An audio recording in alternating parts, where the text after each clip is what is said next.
And today's topic is about system fundamentals. Later on, we will also go through some of the tricks that you can play with the systems level.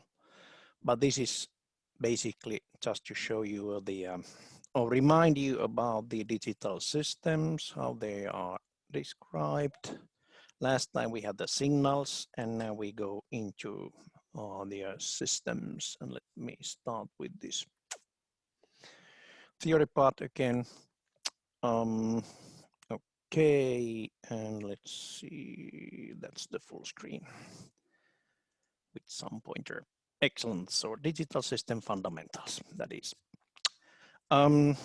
Okay, if we are talking about digital signal processing, then fundamentally these are the basic blocks that you use or need in order to make, say, 90% of, well, 99% of the digital system descriptions. So there are 4 simple operations, and basically first 3 are needed for most of the systems on this class. So first of all, we have the add operator, which is simply just adding 2 values together, or 2 or more values together.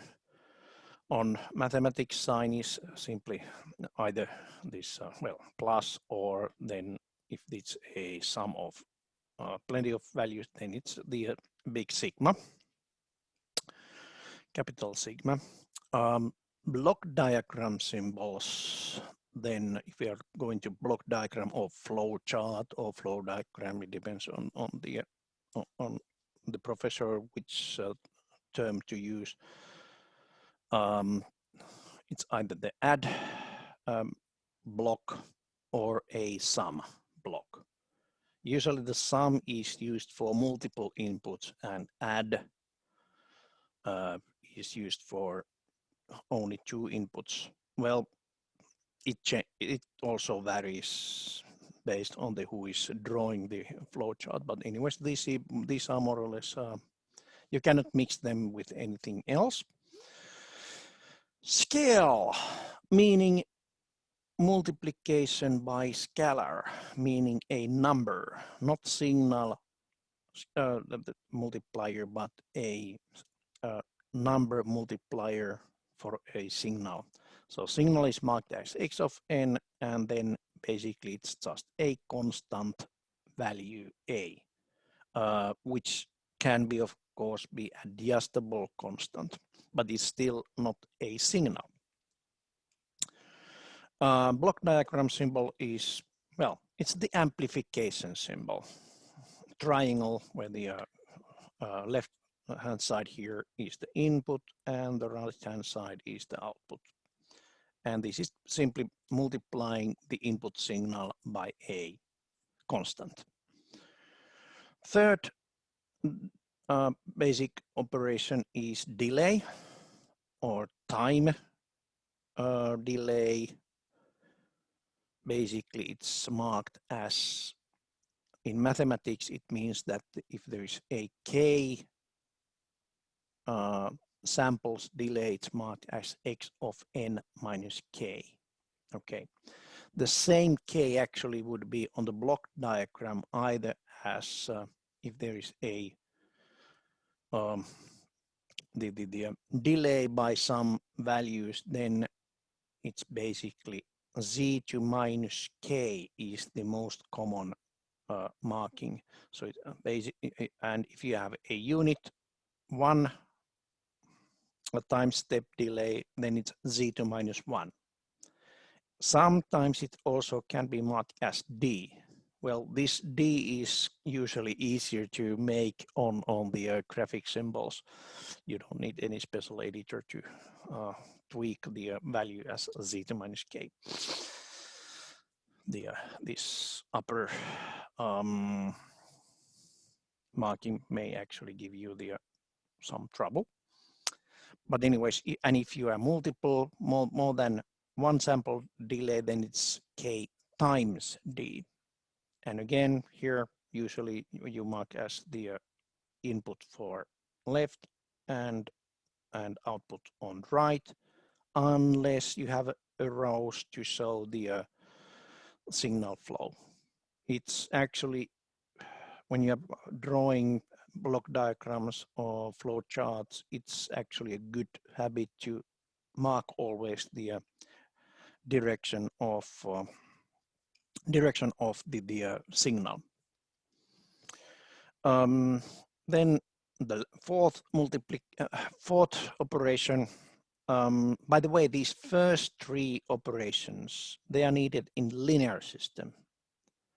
So if you have a linear system, then you have only add, scale, and delay operations there. Multiply of signals makes a system nonlinear. But anyways, it's quite important operation, since this is how you do modulation. So you modulate a signal with another one, usually with a sinusoid signal. So this is the signal multiplication. And well, these are the markings, either multiply operation or, well, this is actually reserved for mixer, which is the same thing. You multiply a signal with another one, it's called mixing. Mixing of the signals. Okay, those four digital signal processing operations.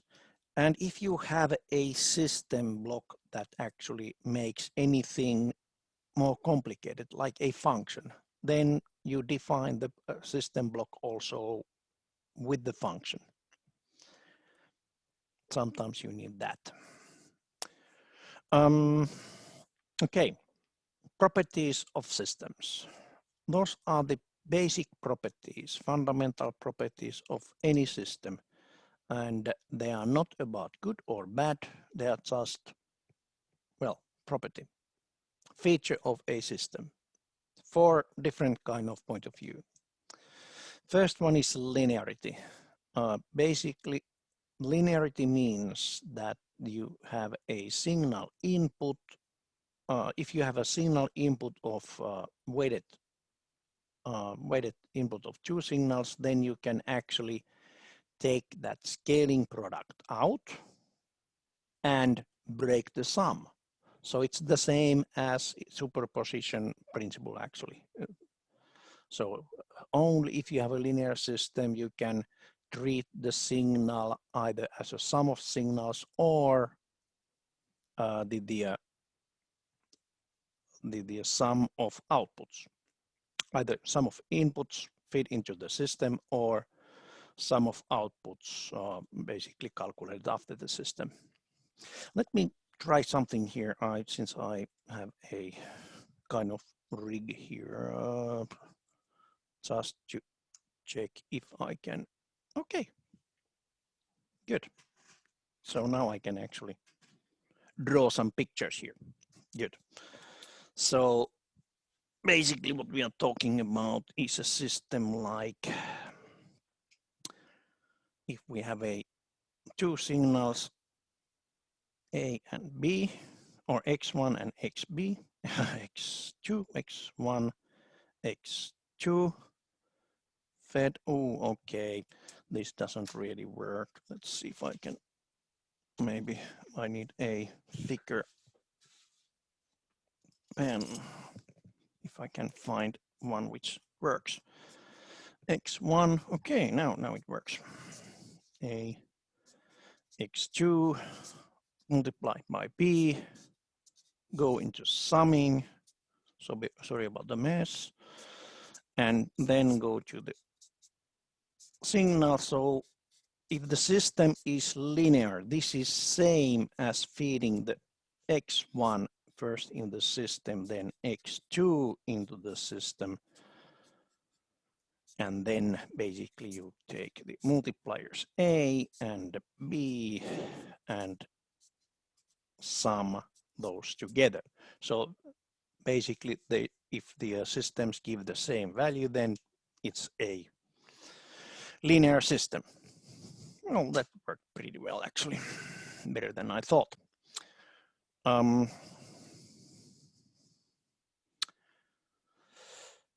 So, causality, another effect. Causality means that there is no effect before action. So if you have an input signal coming into the system does not respond before the signal comes there. So it does not have a forecasting property, which is kind of quite natural for any system which is real-time processing system. Causality can be broken in post-processing, of course. Then you have also knowledge about the signals which are coming after that current time point. But for the real-time system, they must be causal. Okay. Third property is about stability. Bounded input results in bounded output.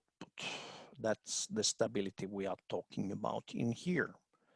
So if you have a, for example, well-designed amplifier system, you define the input range. Say that device operates when the input voltage amplitude doesn't go above 1 volt, for example, and then it's a the gain of 10, voltage gain of 10, and if your output can actually swing that 10 volts there without saturation, then basically the system is very stable. But actually on the digital systems, it's quite easy to make unstable systems by accident, which means basically divide by 0 is typical what happens on digital unstable systems. For example, if a system takes a division of 2 signals and one signal goes to 0, then the results will be infinity, plus or minus infinity. Okay, it sounds like a non-bounded output, and that's unstable system. For linear time shift invariant systems, the stability can be easily checked similar way that you would do for the analog systems, where you take a look at the poles of the system, but we will talk about that later, about the stability. So stability just is I would say this is a good design character, but well, it's still, there are systems which are unstable, but still quite useful, like the saturating, the saturating, let's see, the flip-flops, basically. What is that? Smith trigger. It's kind of unstable because it either goes to the highest possible value or lowest possible value, but quite useful. Again, this is not about good or bad. It's just a feature. The fourth is about time shift invariance. So what time shift invariance actually means is that the system behavior does not change by time. Signal, of course, changes by time. Otherwise, it's quite a boring system, boring application. But if the system parameters or variables are changing by time, and then the system is not time shift invariance. So practically speaking, the time shift invariance means that you can move the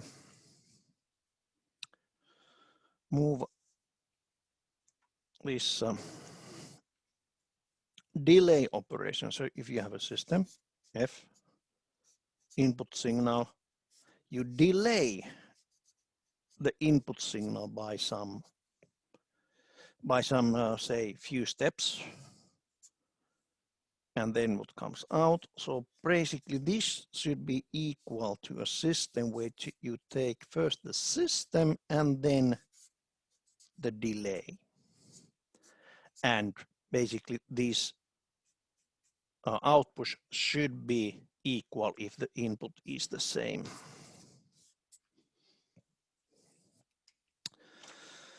Okay, so that's about time shift invariance. And a good example of what is not time shift invariant, or basically time shift variant, that's sometimes used term, but I don't like it personally. Basically a parking meter is not time shift invariant system.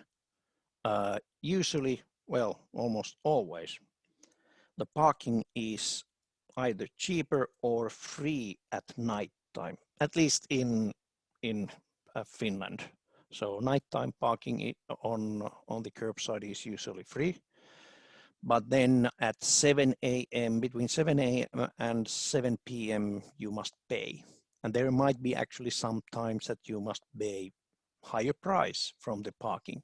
So it means that the parking meter, which is the system, changes the behavior by time.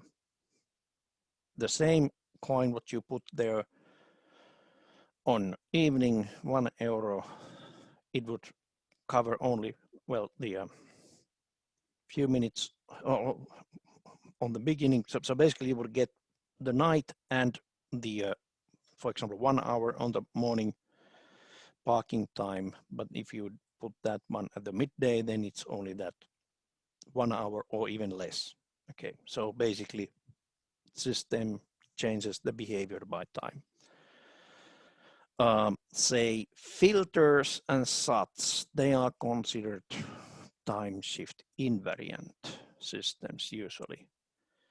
Even if they are variable kind of systems, basically there's a fine line in between if the system is time shift invariant or not.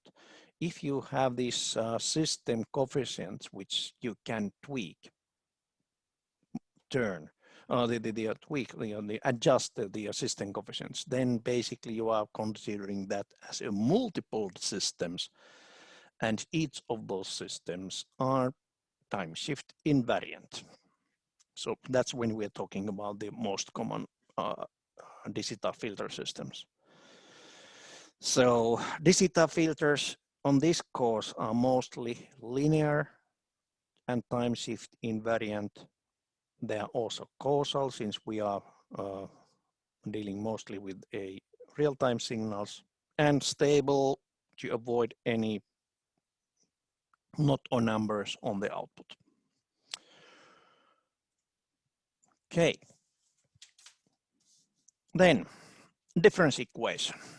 Now we have the block diagram more or less. So block diagram is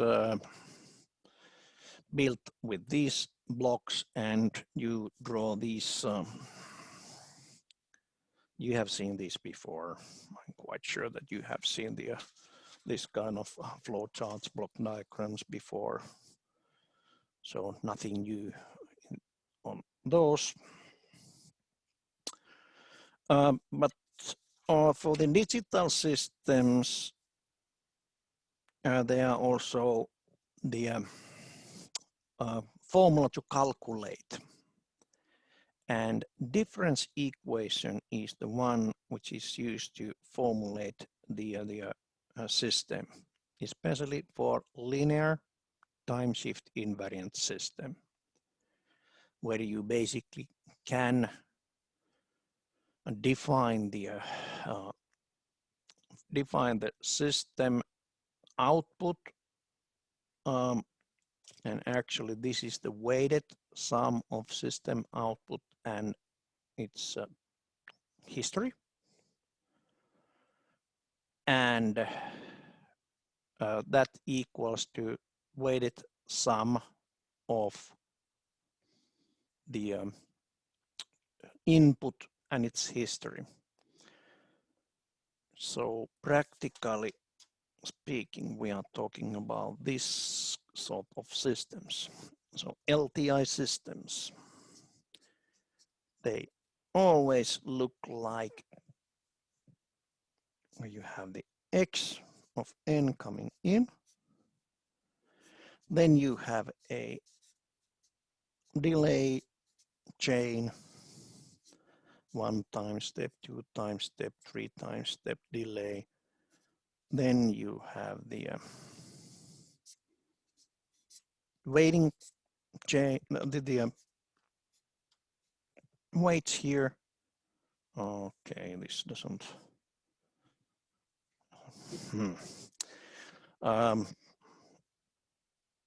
Okay, this auto adjusting of the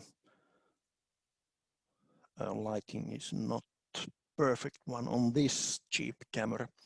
Anyway, so this is B0 compared to practically this one here. B0 is the first term, which is the current value of X.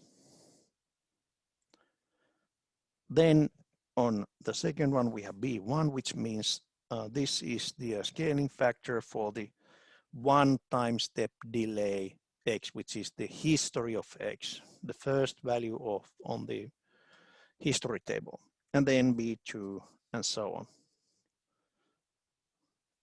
Can go up to nth delay. So we have B of n here. Okay, and then we basically formulate this output. Okay, I will actually make some here. So this here would be the weighted sum of X and its history. On the output, system output, we also have the delay loop. So we know the history of our data. So this is the previous output here in this point. And the same way we have these weighted terms A1, A2,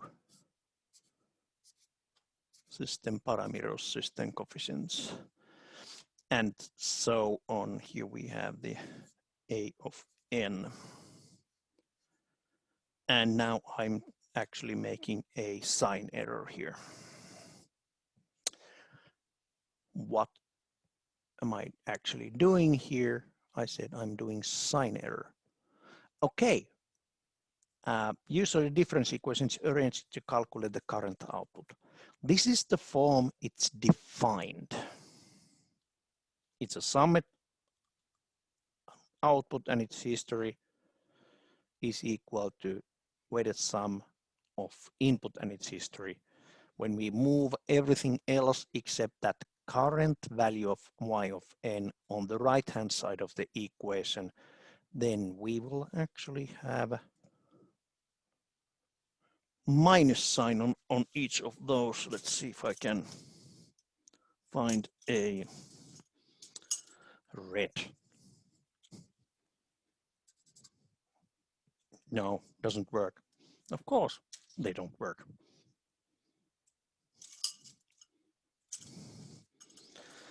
Ha. Even big pens doesn't work anymore. So this is not plus, but minus n. There. Now it's a perfect linear time invariant system. So any linear time invariant system flow diagram can be described as those three symbols: scaling with A or B, delay or that actually delay could be also same as z2 minus 1. Yeah, it's messy, so that's why I used d here. So and then sum. Good. So this is the formula that you can use to calculate the current output. For example, difference equation for 4-point running average filter. 4-point running average or any running average filter is the easiest filter you can use to basically calculate or reduce some high spectral noise, high frequency noise. So if you have a noisy sample, so the easiest and fastest way to reduce the amount of noise is to calculate the average of signals. For example, 4-point running average filter. If we have 100 points, then you first take the 4 first points, calculate the average, and then drop one off, and they take another one there, calculate the average, and so on. So each output value would require calculation of that average. Or you can also use the feedback, which makes a lot of sense if you have 100 values. You don't want to make the multiplications of each of these values separately. Well, that's first thing. Actually, you could put parentheses here. But in addition to that, you don't want to make that sum of those values either, since you can actually just take out the oldest value on the as an input and add the current value. So basically, let's see if I can draw a little bit of that one.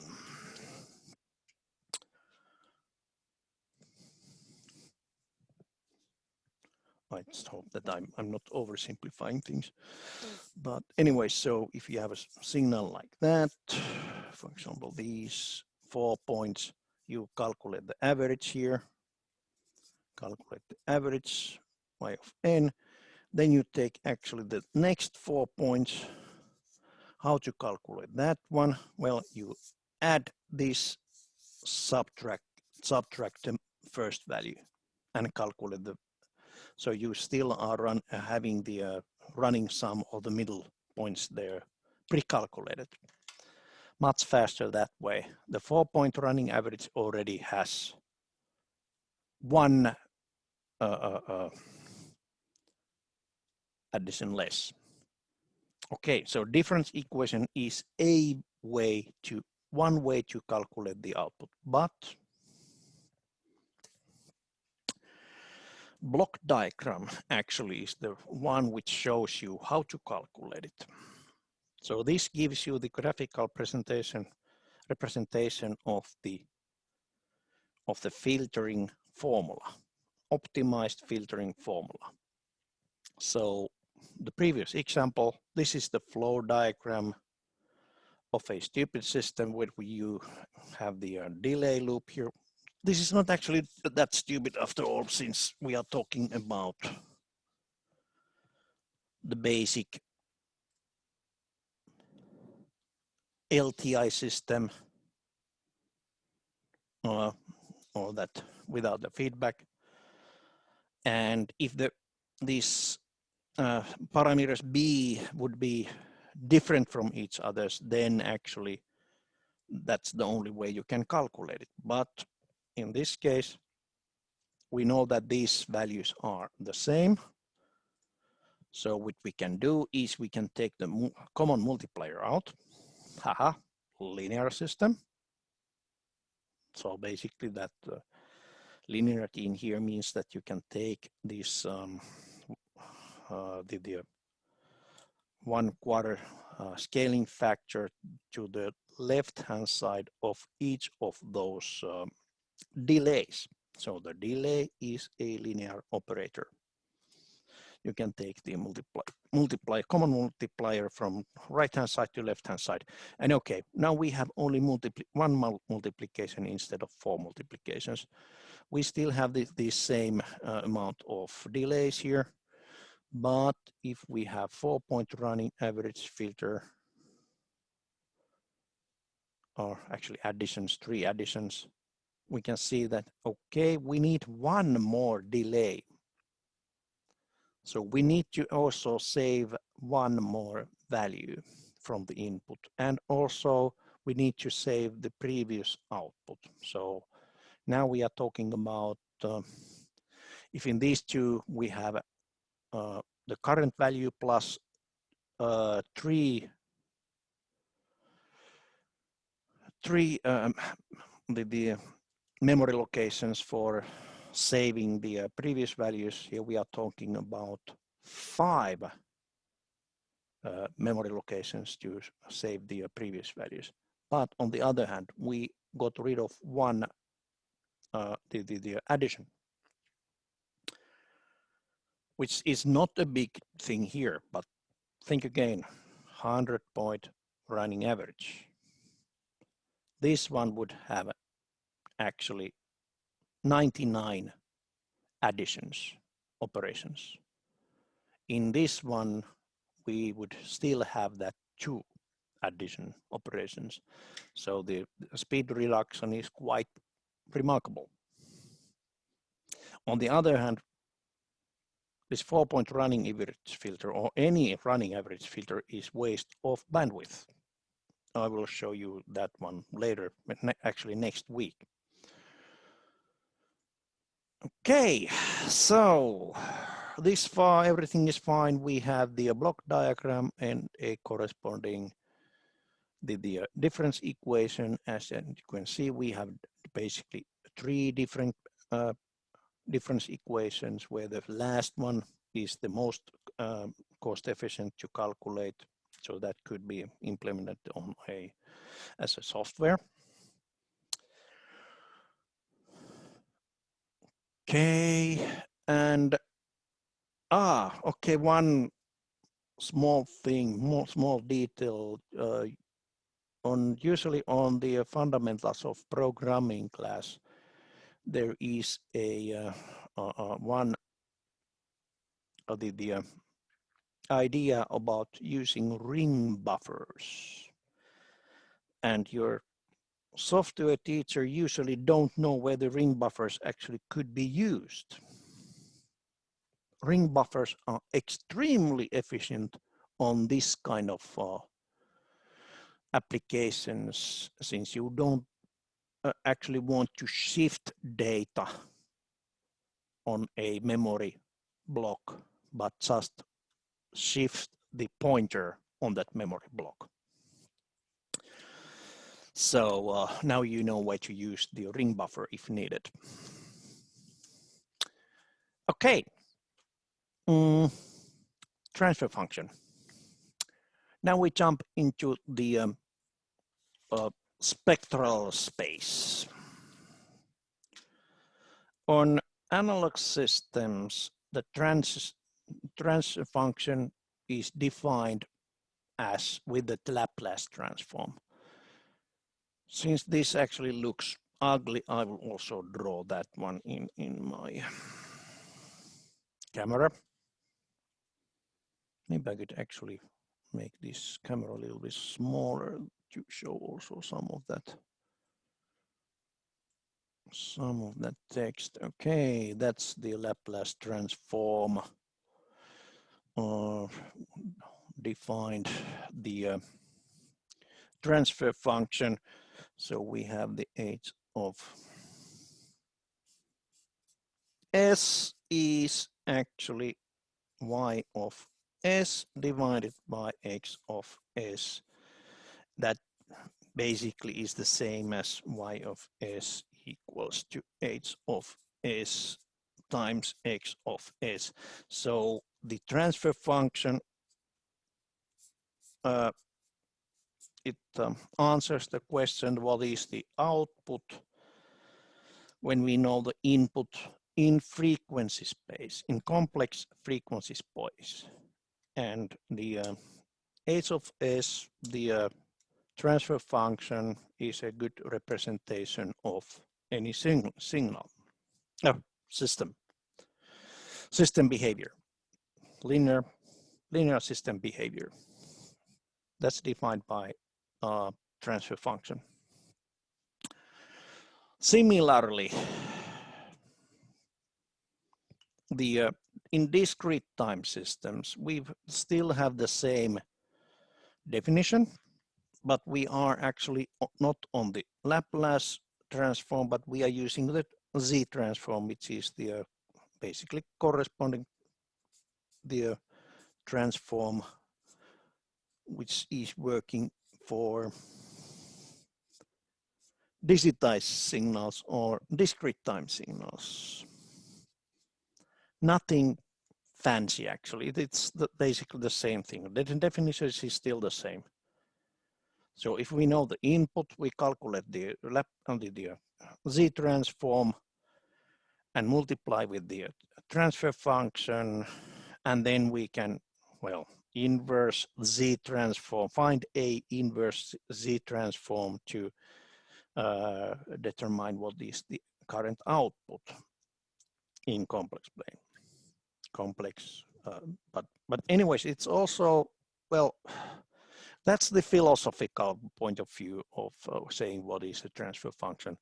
On the other hand, it's the you can then easily calculate the spectral properties of the system, for example, or define the spectral properties, find a transfer function that matches the spectral properties, and then change that the transfer function into difference equation, which means that, well, that's how you design filters. You match the transfer function which has certain the filtering properties, and then basically you transfer that one from Z plane to time domain.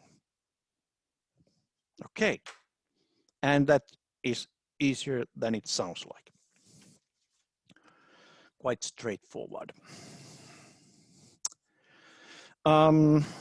Few more things. One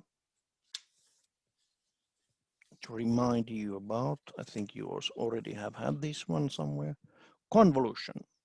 What is the convolution? Well, the convolution has a calculation formula right here, where you have the impulse response. So that impulse response h of n, or you can define that as a, well, anything here right now.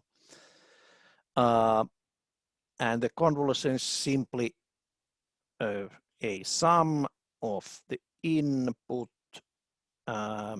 with time delay n, and you reverse the running index, or you reverse the that impulse response and multiply that sum, and you get, for each term you get one output. This is basically the way you are calculating the simple finite impulse response system output, where you have the impulse response is finite in length. Okay, more about that one next week.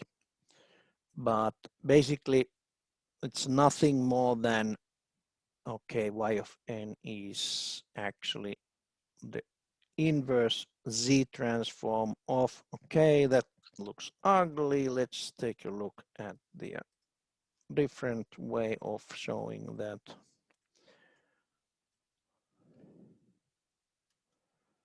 There we go. So practically that y of Z was the x of z times, or h of z. Either way around, it's a multiplication. Y of n is basically inverse z transform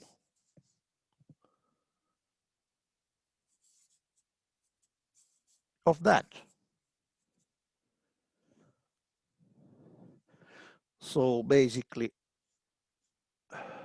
yeah. Basically, it says that you can calculate the current output also in frequency space. This is basically exactly the same as in analog systems. You use Laplace transform to do that. But there are some things that actually makes it easier to do it in digital domain. But anyhow, the convolution means if you have a filter with the amplitude response, something like that, and the signal amplitude response is like that, then practically the output amplitude response would be something like this. So that will be basically the idea behind the low-pass filtering. You multiply it in spectral space. Okay, good. All right, some important Z-transform properties, although this is good to know on this course, but anyhow, if you want to do a lot of pen and paper practice, then you would certainly need these properties. Like the linearity, Z-transform is linear. It's also the time, it's not time shift invariant, but it has the time shift operation. So basically on Z transform of x of n minus k, you can take that time shift as an exponential of z. So basically this way you can, if you have that, okay, do I have any examples here? Okay, well, yeah, I lost my thought there for a moment. Sorry about that. So basically, you can take that time shift as a z to minus k as a multiplier on the front of it. Good. So on the block diagrams, this starts to make a little bit more sense. But anyways, the unit impulse and unit step, there are some special the z transform. So for example, there's a z transform of unit impulse is 1, and then the unit step, the z transform is z divided by 1 plus z. So if you want to calculate what is the output of a digital system for unit step, you would do it similarly to the continuous time systems. There you had the Laplace transform of unit step, and then you can multiply the system transfer function that gives you the unit step response Laplace transform. You remember that one from laboratories, I think. That's a commonly used method to brain tease students to calculate by hand these Laplace transforms. I have been suffering that one on my age when I was a student. You will do the same. Okay, it also shows the power of mathematics, actually. It's called education. So those properties, and therefore we can actually start doing stuff on our transfer function. But I hate this kind of the formulas. I don't know if you like this one any better, but we have this difference equation where we have the AK times y of n minus k and sum of bk times x n minus k.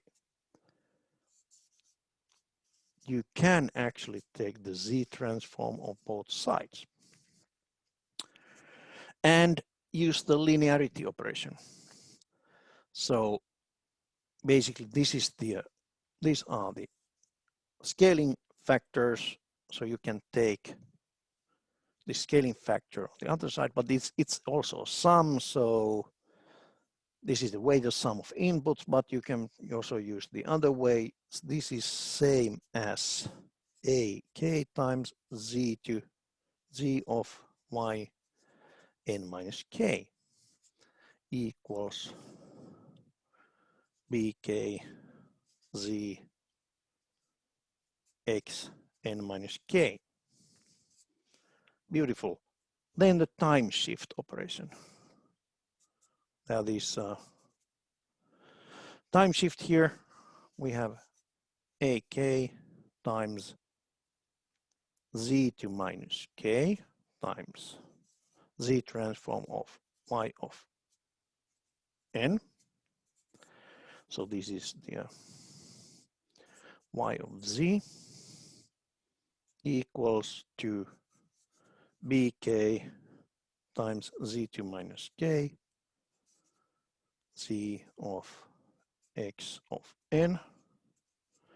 Okay, we can take actually these common multipliers on the other side to see that y of z times ak times z to minus k equals to x of z times bk times z to minus k. Okay. Then h of z equals y of z divided by x of z. Now be careful. Yz divided by x of z is sum of bk times z to minus k divided by ak z to minus k. That way around. So that's the transfer function. So we actually have this rational polynomial, the same as you would have in analog systems, but those are the polynomials of S. Now we have the polynomial of Z. Sorry, I have some electronics on my table. So now we have a polynomials of Z instead of the S. Negative index, but it's not a biggie. And we have the numerator polynomial coefficients are the weighting factors of X, and the denominator polynomial coefficients are the weighting factors of Y. And basically it corresponds also in the block diagram like that. We started from the difference equation where we have the A and B system coefficients, which are the same coefficients as in the block diagram, and it ends up and that we have exactly the same coefficients A and B also on the transfer function. Okay, which is still quite similar to the analog systems. So no magic yet. It looks like engineering. So next one is about the, of course, example 4-point running average filter. 4-point running average filter again. Okay, we calculate it like that. Z transform of both sides and take out the common multiplier is a linear operation, and then take out the time shift as a z to minus z to the k, and that gives us h of z as 1/4 times 1 plus z minus 1 plus z minus 2 plus z minus 3. Okay, good. By the way,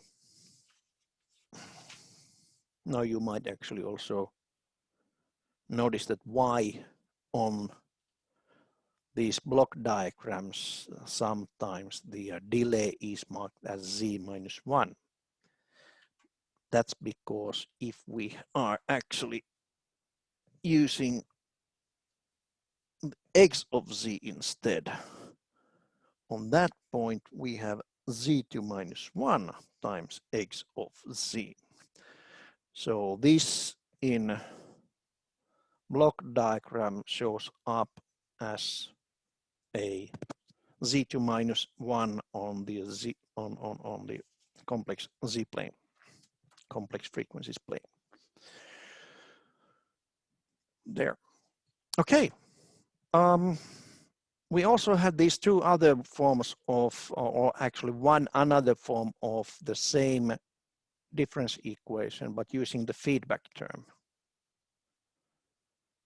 So how come the feedback term, how does it actually show up in here? Well, if you actually do something like that, multiply with 1 minus z minus 1 divided by 1 minus z minus 1. So this is actually 1. We are multiplying this transfer function with 1. We can quickly see that, okay, this is 1/4 times 1 plus z minus 4. Okay, divided by 1 minus z minus 1. Okay, so practically speaking, this is the feedback form transfer function. And actually, it is exactly the same transfer function as the original one, since we multiplied it only by 1. Okay, so with the polynomials, you can do all sorts of stuff that makes basically calculations faster or system more easier to describe. Okay, transfer function is a polynomial, rational polynomial of z to minus the something. So if it's a rational polynomial, then there is also the form of which actually is using the zeros and poles, meaning the special points, the roots of those polynomials.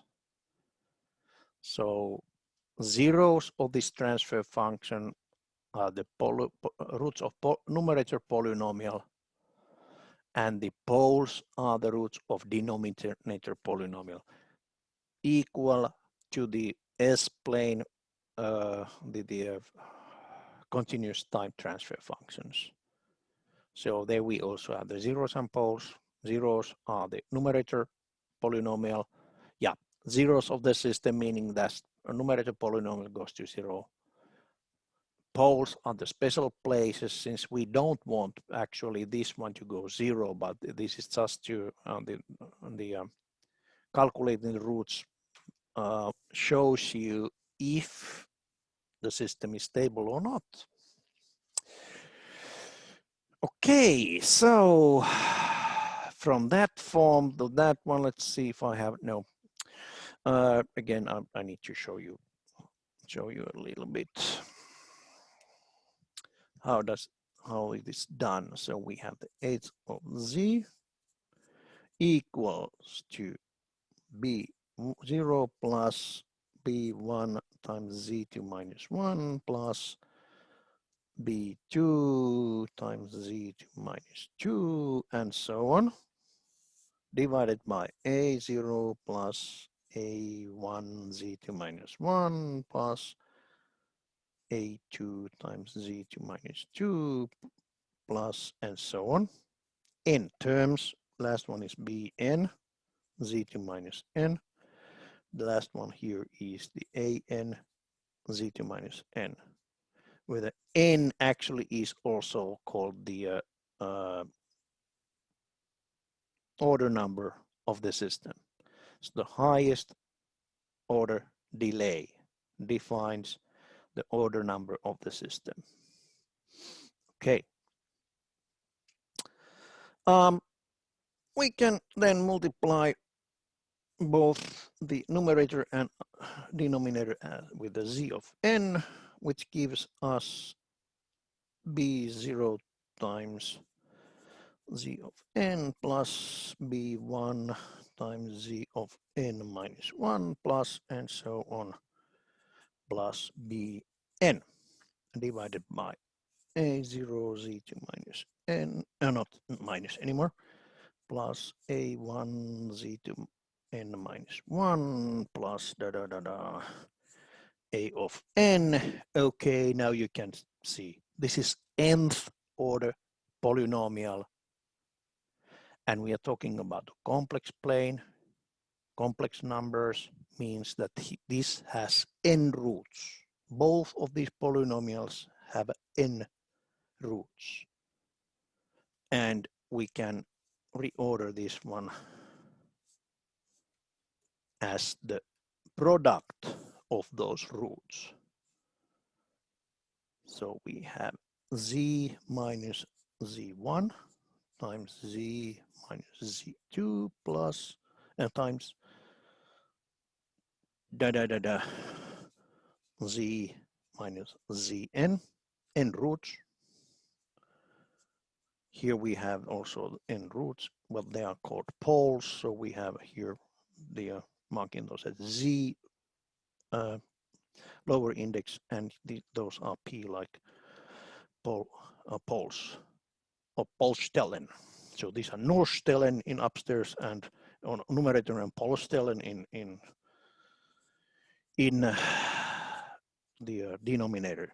And by the way, Norstellen and polstellen were my first two German words. Seriously, that was 20 years ago in Frankfurt University's Applied Sciences. Okay. Students tried to taught me some German, but okay. Yeah, I know Polstellen or Norstellen. Okay, so we have a product form of the transfer function, which is same as here. It's just uglier, the formula, because, well, at some point I will go and redo all of these the formulas with a better formula editor. These slides were done something like 8 years ago or so, but now they are much better. The formula editors than back then.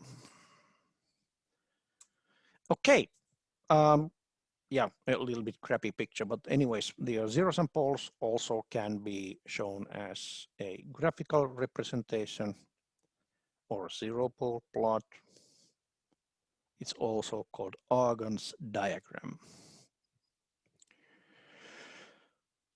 So h of z, this is the product form of this transfer function, and we have it. Okay, what we have here, we have those zeros, z1, z2, z3, z4, always as complex conjugate pairs. Then we also have the poles, pole 1, pole 2, and then in this case, in this example, they are a double pole at the origin. If you have a single pole or zero, it must be actually on the real axis. Otherwise, you cannot get, let's go back a bit, you cannot get real numbers as the system coefficients. Complex numbers in time space don't make any sense. So those must be real numbers, those A and B in this the time space formula. But on complex plane, that's reserved actually for the frequency space where the complex angle carries information about the phase. And what is the difference between this special point on the upper side of the real axis and the lower side of the real axis with the complex conjugate pairs, but it's just opposite phase angle, opposite frequency. Okay, so back here. So we have Z1, Z2 X complex conjugate pairs, Z3, Z4 complex conjugate pairs, and we have P1, P2 complex conjugate pairs, and then we have P3 and P4 at origin. And we also have the this constant B0 divided by A0, the common gain factor. Okay, and complex plane, real axis, imaginary axis, unit circle. Unit circle actually shows the frequency of the signal. So, and here we have the multiple pole and system gain. Okay, good. Those markings. Zeros and poles again. An example for point running average filter. Don't you get tired of that? I'm not. So this is a simple system. Usually the simpler the better. So we had the yn that way. We had the transfer function and transfer function in two different ways. We have this form, which is basically have three. Maybe I can now use the annotation tool. Okay, so we have third order pole at point 0. There we go. And we have actually 3 poles. So this, maybe I should actually change the color. There we go. We have 3 zeros at unit circle. So you just calculate, okay, the z squared equals to plus 1 equals to 0, and we have the z squared is minus 1, which has 2 roots, minus I and plus I. So yeah, those points are the zeros. Oops.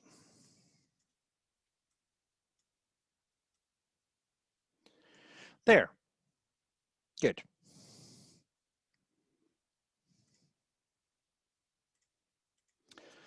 How about the other form? Let's see how far it was.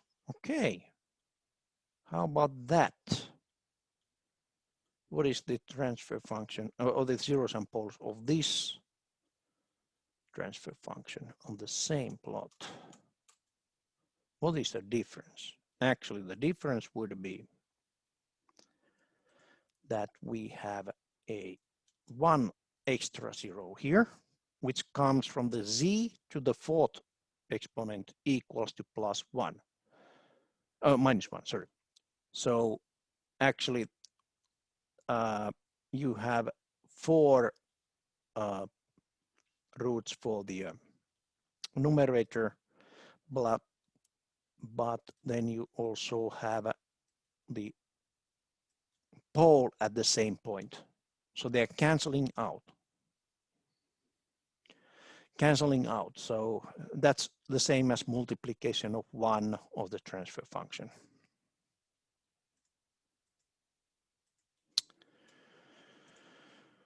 There, good. Then about the stability, the same way, similar way that as in analog system, where the system is stable when the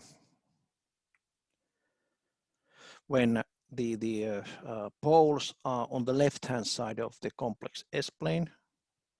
There, basically, we have now if the poles are inside of the unit circle, or then the digital system is stable.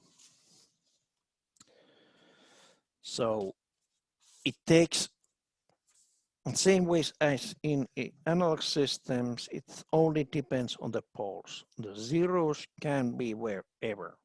So for example, on this one, zeros are on the unit circle, which is okay. And the poles are inside of the unit circle. That's also okay. Then the system is stable.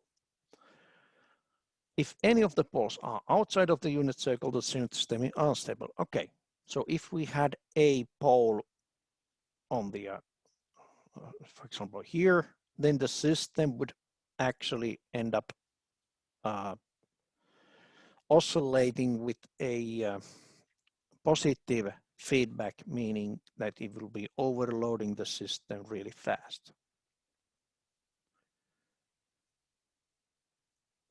And okay, if the poles are only inside and on the unit circle, then the system is critically stable. It's also called oscillator. Okay. The analog oscillators are actually designed so that you match the pole as close as you can to the imaginary axis. The same way in digital oscillators, you actually fix the pole as close as you can to the unit circle.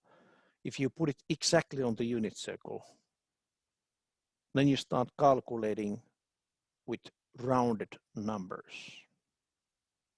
The pole is really hard to keep exactly on the unit circle in digital domain. It's either in or out, so due to the rounding errors.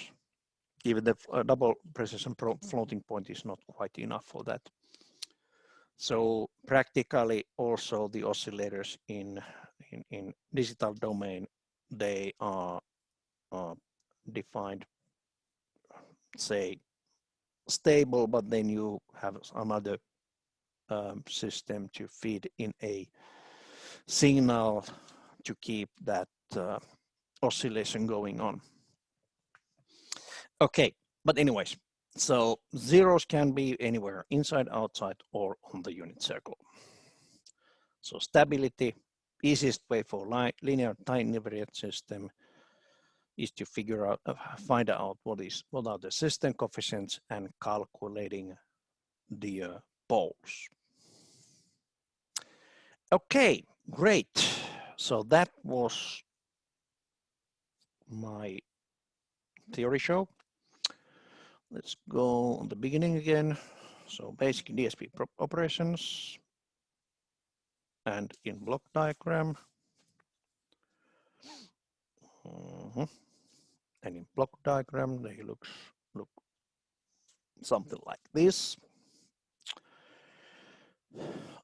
If it's a linear time invariant system, we need only addition block, then we need to have the gain block and delay. Okay.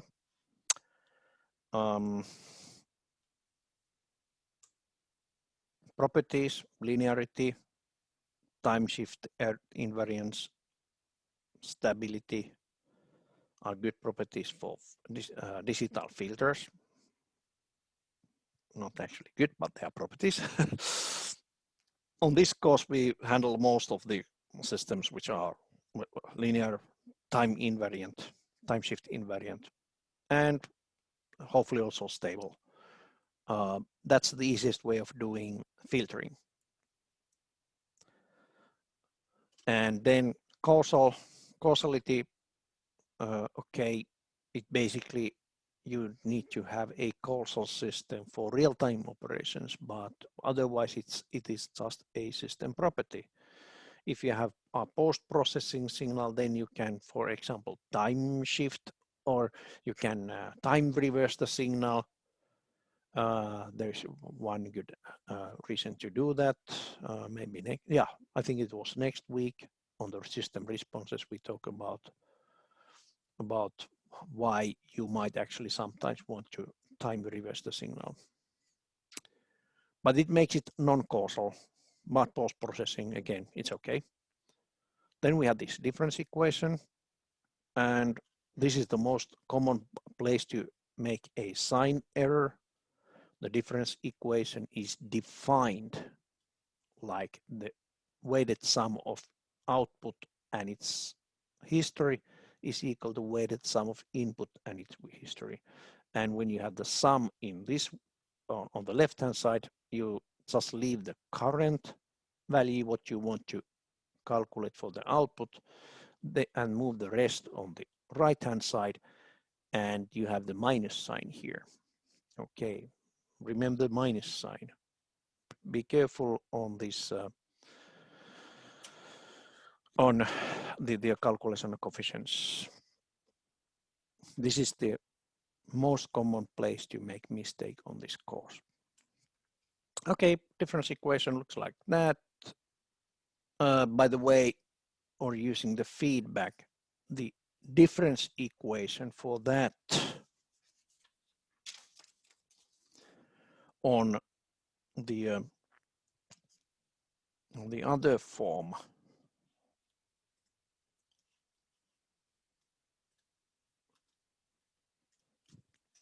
Okay,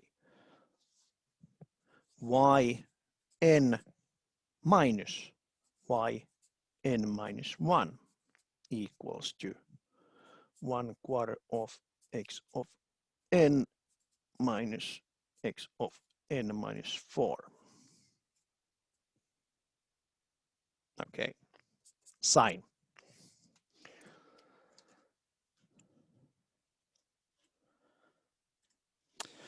There we go. Block diagrams. Block diagrams are really helpful for when you are minimizing the system operations. Okay, this feedback form have actually the couple of more memory locations that it needs, but actually this reduces the amount of addition operations. Transfer function is a system representation in complex frequency domain. Convolution is basically the how the filters work. You calculate the linear convolution. Then we have the transfer function in two forms, the sum form and the product form.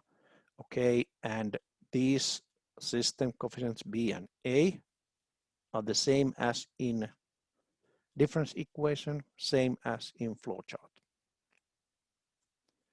Zeros and poles calculate from the basically the polynomials.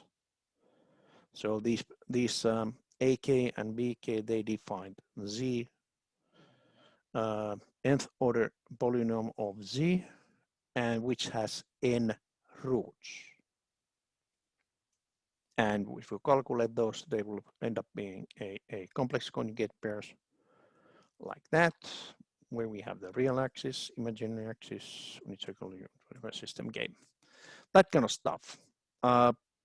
And the examples again, stability. For stable system, keep the poles inside of the unit circle. Zeros can be anywhere. Or if you are putting a pole on anywhere and want to keep that system stable, you also match the zero exactly the same location. So how to stabilize a unstable system? You find where is the pole and put a 0 exactly at the top of the system, of the input, at the top of the pole. Good. So, any questions?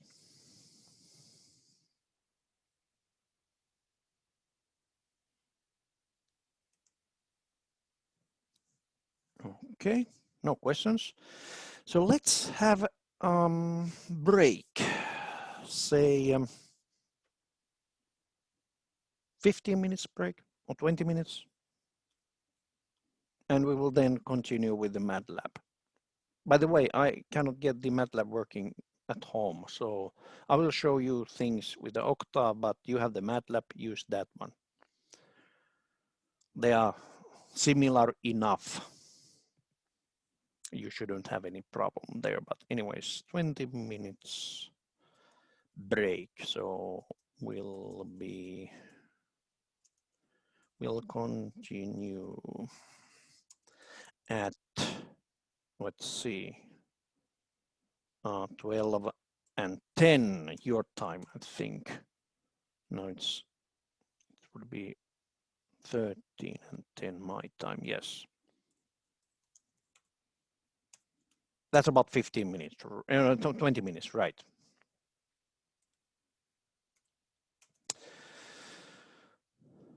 Okay, so